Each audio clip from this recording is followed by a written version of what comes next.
दुनिया के सबसे बड़े युद्धों में से एक को लेकर एक बड़ा दावा सामने आया है और इस दावे ने पूरी दुनिया में हलचल मचा दी है। अमेरिकी राष्ट्रपति डोनाल्ड ट्रंप ने कहा कि रूस के राष्ट्रपति व्लादिमीर पुतिन और यूक्रेन के राष्ट्रपति वोलोदिमीर ज़ेलेंस्की अब इस युद्ध को खत्म करना चाहते हैं।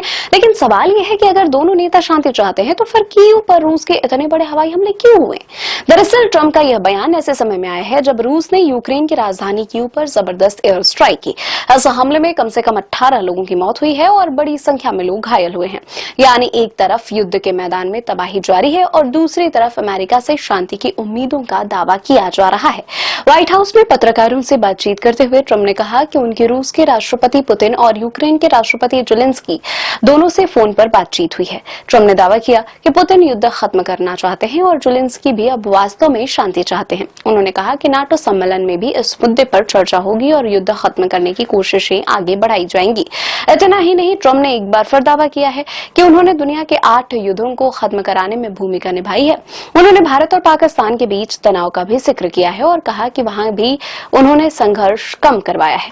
ट्रंप ने दावा किया कि भारत पाकिस्तान तनाव परमाणु युद्ध तक पहुंच सकता है और हालात बेहद गंभीर थे।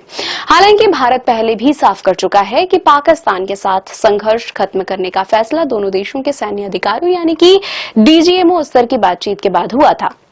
नई दिल्ली लगातार किसी भी तीसरे पक्ष की मध्यस्थता के दावे को खारिज करता रहा है। अब पूरी दुनिया की नजर इस बात पर है कि क्या ट्रंप का दावा सच साबित होगा या रूस और यूक्रेन वाकई युद्ध रोकने के लिए तैयार हैं, या फिर यह सिर्फ कूटनीतिक बयानबाजी है, क्योंकि यूक्रेन की जमीन पर जारी हमले बता रहे हैं कि शांति की राह अब भी आसान नहीं है।